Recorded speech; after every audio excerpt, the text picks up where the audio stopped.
Ebro in the morning, special guest, man. This is big. Major. Laura Stiles, Rosenberg. Yes. Rosenberg, do the honors.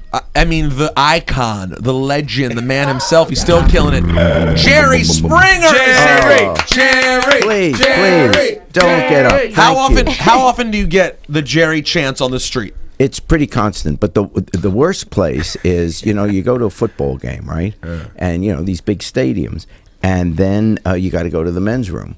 And the men's room in stadiums is like they have 500 guys in there at once. With Drunk guys, by the way. These urinals that never end. And you're in line, and then all of a sudden it's my turn, and they spot me, and they start unzip chanting. your zipper. Well, at my age, there's enough pressure. I don't need 500 guys behind me going, Jerry. And I'm going, oh, come on, get it. Let's be over with this. That's the worst place. So, Pretty funny. Jerry Springer, your style of television has... I've ruined the culture. Yes, that's exactly where I was going. And I apologize. You fathered a full generation of fighting on television. Yes. Like it's the thing to do. Do you have any remorse? Yes. I just hope hell isn't that hot. Because, I burn real easy. I'm very light complected. You don't care. It's going to be horrible. Yo, Jerry, you don't care. Oh, deep down, I don't care. No, deep down. No, I mean, it's not serious fighting. I mean, they're really angry, but they're pulling each other's wigs off and stuff like that. It's not like... But, it's drama, and I think, now you started before there was camera phones, right? Yeah. So the fighting that was happening on your thing was... I mean, it was on your show was even more like, wow, this is... Well, I was going to say also what made it kind of special, to be honest, is that it was isolated to this thing where you saw real fighting, but it was contained, right? You had Steve Wilkos there. You had a guy who's going to break them up ultimately. Yeah. We had Chicago, at the time we were doing the show in Chicago, and we had Chicago cops. Now we do it in Stamford, Connecticut. Although some of the Chicago cops come east with us to be the security. And we have security, cops from that area, from Stamford. So, no one gets, it's not, they are angry and they really want to get at each other, but beyond the hair pulling and the it's wrestling, not real. I guess what I'm saying is now you have the Love and Hip Hop shows. You have all these reality shows, right? And the reality shows, I feel like, were spawned because of shows like yours, Jerry Springer. The only difference is, and I don't say this in a bad way, I'm just saying, what we call the reality shows aren't really reality because they're situations created for television. In other words, these people normally wouldn't be living in the same house. They wouldn't be on the same island. That's right. With our show, these are real people bringing their real life situation to our show, which is different. So it's not made for television. This is what they're You're putting a about camera on a home. thing that's really happening and then just letting it be. So in reality, our show, for better or worse, is reality. And what we call reality shows, it really isn't reality. What it is, they're unscripted. And that's how, and it's a great genre. It's very successful. Well, do you remember the very first fight that happened on your show? Actually, I do. And we didn't have any security. And we were having it. It was with the Ku Klux Klan and some other groups that were angry at the minorities that were angry at the. I think I remember this episode. Ku Klux Klan, and there was some black dudes and the Ku Klux Klan. And actually a riot broke out because they came running in from the audience on and you stage. had no security. No security. And it was just, it went on for 15 minutes. It really was. And, we called the police and until they got there and that What were you doing during the actual fight, the actual melee? I was running to the bank and... He doesn't care. No. I wasn't. Because he knew it was all... You were like, ratings. No. What I really thought at the time, God's truth, that's it. The show's over. That we're in trouble. Because this was horrible. And they hadn't been fighting on television. This is, so I wasn't thinking, this is a great career move. We all thought it was over, that, the show would be canceled immediately. And the very next day we had to hire security, and that's how that happened. And we didn't have fighting all the time. We only had it once in a while. And what happened, the only decision I ever made about the show, about 3 years in, we had started out as a normal talk show, boring but normal. And then... there were 20 talk shows at the time in the early 90s that wanted to be like Oprah. Everyone was going after the same audience of middle-aged housewives. Jenny, Ricky. Yeah, all of them. But no, then along came Ricky Lake. And she really was the first show to go after the kids. And when I say kids, I mean high school and college age. Yes. And I just thought, as a business model, why are we trying to be 1 out of 20 shows going after Oprah's audience? If we go after Ricky's audience of the kids, we'll just be 1 out of 2, and we'll get a much larger piece of the pie. That's right. And that's exactly what we did. So we said, from starting tomorrow, we're only going to have young people in the audience, young people on stage, and young subject matter. Well, young people are much more open about their lifestyles, much crazy or whatever. And so every once in a while, a fight did break out. Then, but only once in a while. And then then Universal bought us. And when Universal bought us, they said, from now on, you can only do crazy. And that because they saw the ratings from Crazy. For whatever their reason. Those ratings. Yeah. Come on. It's about money. I assume. But, it doesn't, well, about 5 or 6 years in, that's when we started beating Oprah. But in the beginning, it wasn't, fighting wouldn't bring you the ratings compared to Oprah. Got it. So it wasn't like it's a slam dunk. No one knew at the time. But Universal said, from now on, you can only do, a crazy, not fighting, crazy. And that's what happened. So now if you call us with a warm, uplifting story, we're not allowed to take you. We have to send you to another show. So that's the deal. It has to be outrageous, otherwise you don't get on our show. And that's the way it stands right now. Yeah, for 25 years, Wow. 24 years. And you're on in New York City in the tri-state every day? Yeah, twice a day. Yeah, in New York, we're on twice a day. I think it's 11 and 12. And they shoot in Stamford, Connecticut, and you get tickets if you want to go check out the show on Jerry's website. Jerry. Yeah. So Jerry, I lived, Jerry. I really got the full Springer experience, being that in your heyday, I'll put it this way, I went to college from 1997 to 2002. Yeah, you're a Springer child. I mean, so I was in college. The things that were happening that changed television was that was the huge Monday Night War time in wrestling, where Monday Night Raw and WCW Nitro were a huge deal on Mondays. Although ironically, I wasn't into wrestling then, even though I am now. And then at like 11 o'clock, I think it was 10 or 11 o'clock. Yeah. Every weeknight, we were all in someone's room to watch Springer. I mean, it was it was a real thing. What direction did you foresee your career going at the beginning, considering you started off in politics and ended up doing this sort of bizarre lane of television? What was the original plan for Jerry Springer? Well, there was no plan. I mean, my passion is politics, and it remains it to this day. I mean, that's what I really care about. So that's what, but I always knew I wouldn't make my living in politics, because I treat it, I'm a lefty, and I treat my politics kind of like religion. It's something I really believe in. So I didn't want to make a living at it, because then you start compromising to put food on the table for your family. Very, very true. So I always knew I had to make but I was a lawyer, so I figured that's what I thought my career path would be. I would, continue practicing law. But right after I was mayor, NBC hired me to anchor their news. So I was a news anchor for 10 years, and then the managing editor of the news for the NBC affiliate in Cincinnati. So I was doing journalism for 10 years, or television news, whatever you call that. And that's how I got the show, because the company that owned the station where I did the news every night, I did it at 5:36 and 11, they also own talk shows. They own Phil Donahue, Sally Jesse Raphael, some of the old-time talk shows. And they saw it in you. They saw something more than news. Well, they knew Phil was retiring, so they took me to lunch one day and said, we're going to start another talk show. Phil's retiring, and you're going to host it. So I was assigned to it. I didn't audition. I didn't try out. So there was the long answer to your question is there was no plan for me to be in entertainment and talk show. I had no interest in it. And even when they said, you've got this show, I said, well, I want to continue doing the news. They said, you can do that. So I did both for a few years. And so I had no desire to, I don't mind doing the show, but it isn't like this has been a passion of my life, and I would always do it. Politics is you were too passionate to pursue it as your life. You really just thought, this isn't for me, even though you're so interested in it to this day? Well, I'm very active.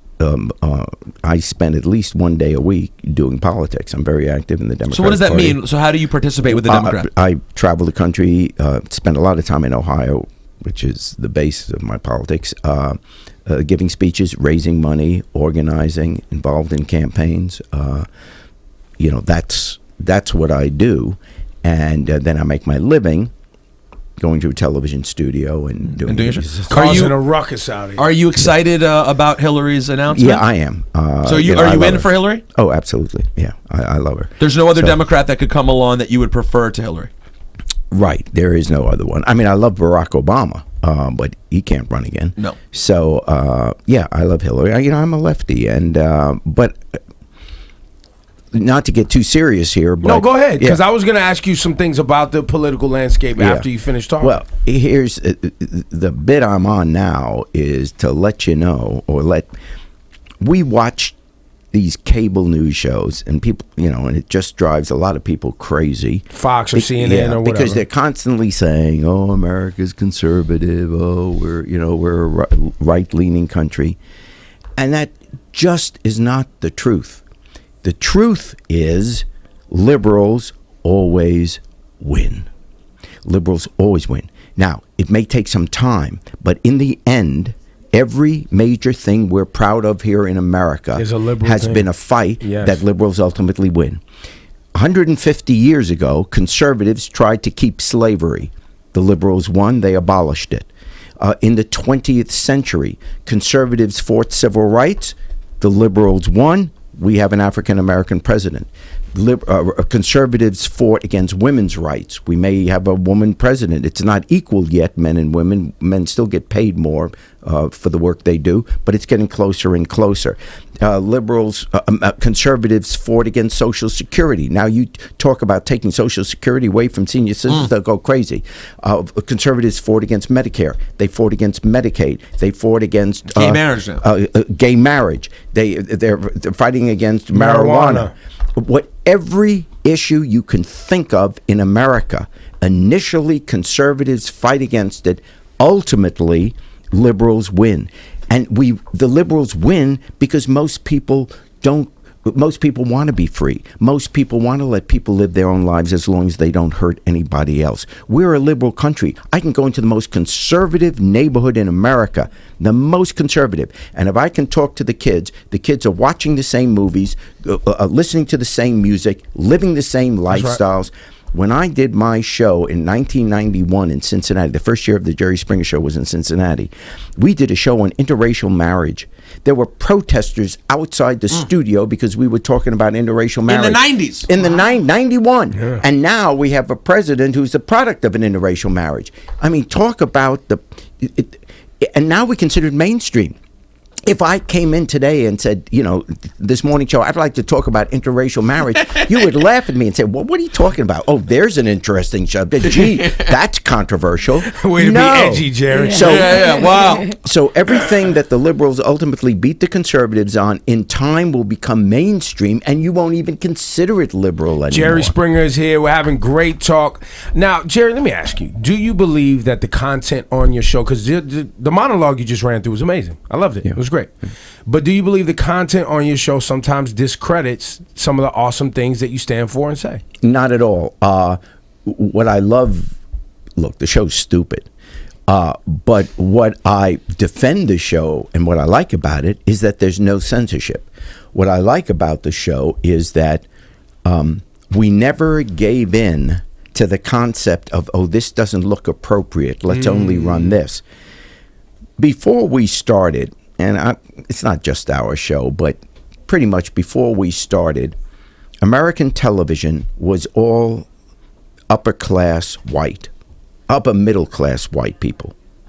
I mean, whether it was Seinfeld or Frasier or Friends, it was always well-scrubbed white kids living their lives.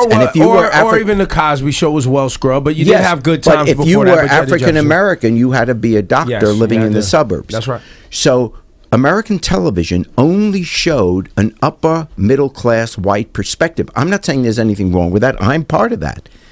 But that's the only thing you saw on American television. And if this is a free society, the television ought to reflect the entire society. And so all of a sudden, we started seeing people that aren't perhaps well scrubbed, that didn't luck out in the gene pool of parents and get proper upbringing, or weren't lucky enough to get to go to college, or maybe even born with a great brain, whatever. So the point is, now we're starting to see television. We still have rich, white, good-looking people on television, but we have other people too. And it ought to be a the media in a free society should reflect the entire society, and that's what. Now, our show is about outrageousness, so whoever appears on our show is by definition outrageous. Otherwise, they don't get in. So they don't get on it.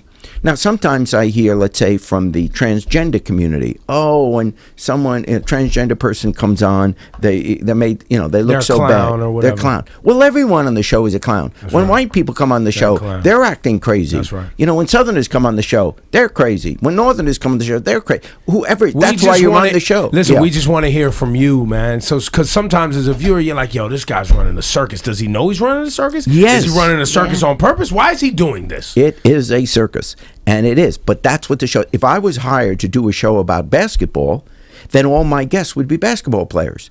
But I'm hired to do a show about outrageous behavior. Listen. I defy anyone to say that the people on my show aren't outrageous or committing outrageous, doing outrageous things. So Jerry Springer's here. Back to politics. You heard Bill de Blasio, our mayor, has not endorsed Hillary Clinton. Yes. How do you feel about that? Oh, I'm not happy, but I think ultimately he will. Right. I hope so. Do you respect him a little bit for saying, hey, hold on, I'm not going to just jump in line. I want to... Well, that's fine. And this is a free society, and I think if there is a complaint within the Democratic Party, it's that there's no one else. We're going to go through a year and a half now, which normally doesn't happen, where every Republican running for president will have a year and a half of commercials blasting Hillary.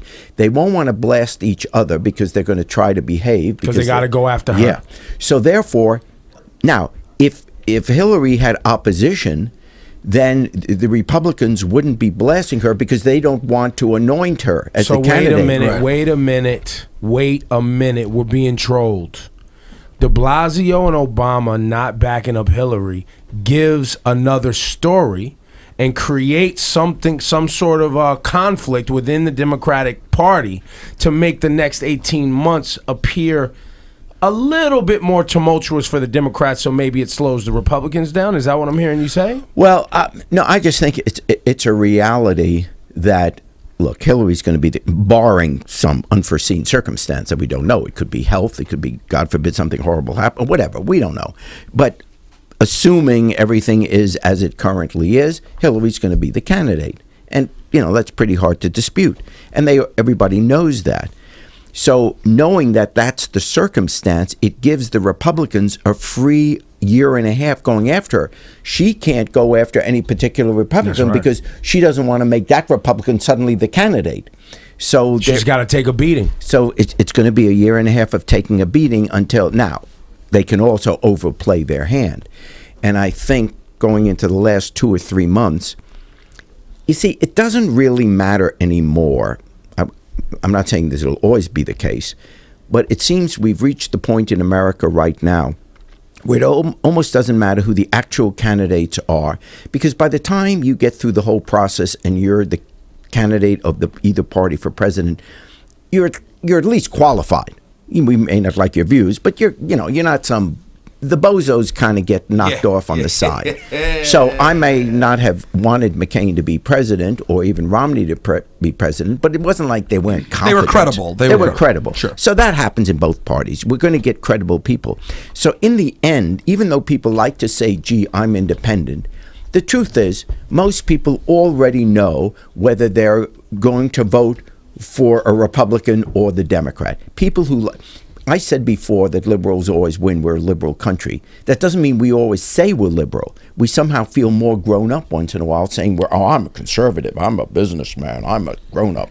And we like to say that. So we identify as Republicans, even though when the lights are down, we're acting as liberal as possible. So this is what I want to ask you. This is a tough question. So I was always raised the same way. A lot of people said, when you're young, you're a Democrat. When you're old, you're a Republican. Not my parents. My parents have gotten more liberal as life has gone on. My father spent his life in politics as well. Good. One issue that is very difficult, and I don't bring up very often, is Israel. Yes. An issue in which you see people who are liberal on every single issue. They will tell you they are on the side of the poor, the people who are being oppressed every single time. Yes. Except for when they get to Israel. When they get to Israel, they only see one thing. They refuse to see the entire situation, in my opinion, for what it is, which is just a bad situation for everyone, in which the ultimate answer, I think, if you're a true blue liberal, is that we want peace and people to be okay. Okay. How do you feel? How do you feel about that statement? Okay, well, let me first start off that I'm Jewish. I think we knew that. That's why we brought that. Yeah, No, I wasn't 100%. I was 97%. But just go even further is to say, I lost my family in the Holocaust, and I was born in England, and then got to America when I was 5, and I have still family in Israel. So, it's not as if I don't care about that. Right, and so I have a very care similar lot. situation. Yeah. Okay. So, having said that, so I'm a great supporter of Israel. But I also know, as a lover of Israel, obviously I'm American, I love America, but I also have feelings for Israel, because those are my people. I also recognize that Israel's going to have a tough time surviving unless there's a two-state solution. The reason for that is many of us, and I would say even most Israelis, we want Israel to be a Jewish state, but we also want it to be a democracy. Well, it's reached the point that unless something is done about creating a two-state solution, Israel can't exist as both. Because where the boundary lines are now, just by the growth of population, if you never changed anything, most Israelis wouldn't be Jewish in a few years. Most of them will be Arabs. And so therefore, what are you going to say? Arabs can't vote? Then you're not a democracy. So if you want to have a Jewish state and a democracy, you have to adjust the boundaries so that a majority of the people will in fact be Jewish. Then you can have your democratic Jewish state. So Israel can't survive in the Middle East because it's alone compared to all the Arab countries. 30-1 in population against it. So it has to have peace.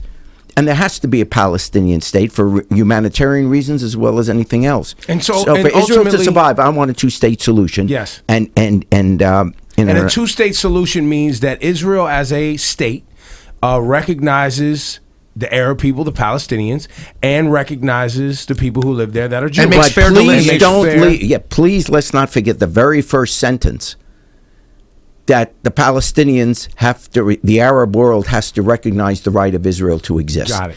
If you can't start the conversation with that, where do we go? Now, there is no rational argument on this planet to say that Israel doesn't have a right to exist as a nation. It is a nation. If you start saying, well, this boundary wasn't always theirs or whatever, we can go back. Yeah, right. You can go back and forth. But you know what? Under that same rationale, then all of us Americans need to move out, except if you were a Native American. Are we going to give back the entire United States of America? Or you're arguing things like, rights to vote and things that were old rules that have been changed and people have moved on. The reality is the world map is what it is. Now let's create a Palestinian state. Remember, in 1948, the UN said, they drew Palestine up and said, this part will be for the Jewish people, you can call it Israel, and this part of Palestine will be for the Arabs, and you can keep calling it Palestine. The Jews said, we're not crazy about it, but okay. And so they created the state of Israel. The Palestinians said, we get all of it or there's war. And so they wouldn't accept the UN's, because they could have had a state starting in 1948. They said, no, we want all or nothing. And so they declared war on Israel, and that war, except for Jordan and Egypt signing the peace treaty, that war has been going on since 1948. So there was a two-state solution, which and you would just like to see that come back again. That's what you want. No, I'm not saying exactly where the line should be. I don't want to get into that. Smarter people than me will figure out exactly what the boundaries should be. And obviously, the Palestinian state could not be a military state because, just remember, we as Americans, before we get preaching to Israel what they need to do, I'm old enough to remember, you guys aren't, but in 1962, there were Russian missiles in Cuba 90 miles from our shore, and we were ready to start a nuclear war. That's right. And it was scary for those 10 days, 13 days. And it was downright scary. And that was 90 miles from our shore. We're asking Israel to accept, you can't accept missiles not 90 miles from their shore, but on their border. No country is going to permit that when the countries basic philosophy is you don't have a right to exist. Why would Israel say yes to that? So clearly, there's a lot to be negotiated. But I think we have to start with the concept. Number one, the Palestinians have to recognize the right of Israel to exist as a state. And two, Israel has to commit to a two-state solution. That's where you start the negotiation. But I think also in there, and it sounds good, I think also in there is the respect factor that you have a group of people that feels disrespected for over that same 40 years Yes. since the UN made this decision. Yes. And no one has come in and really dealt with that behavior from that point, because there are people who remember that and are scarred by that equally, Yes. just as Well, and upset by continue to be scarred by things that have happened to them. And if you grew up Palestinian in a place where you have known family members who have been killed, it is very easy to grow up with just a pure hatred for Israel. Exactly. And these things all have to be Yes. dealt with and understood. And a little cooperation from a lot of the Arab countries surrounding, because let's face it, most of their land was now Arab countries, not Israel. Israel is smaller than New Jersey, okay?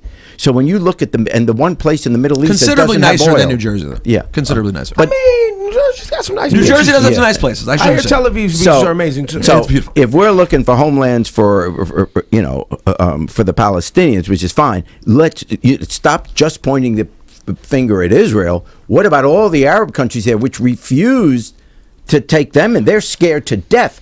Jordan was scared to death to create a part of a Palestinian state in Jordan because the Palestinians had assassinated Hussein, not the recent Hussein, but his father, in 1950, either 50 or 51. They assassinated the king. So they don't want so a lot of the Arab countries are not happy about the Palestinian states on their land. And there's also a larger problem, of course, which for me, and I'm guessing I'm not a religious guy. I imagine you're you're not an uber religious guy, are you? Not Uber, but I Well, go to there's services. ultimately I like Uber, by the way. Uber's fantastic. And they pick Ultimately, me up all the I'm time. religious about how I use Uber, but that's different. Yeah. But ultimately, there's also a bigger problem. I use taxis. About the fact that everyone wants to be in this one place. Like if I had my druthers, I'd be like, just forget about the specific place.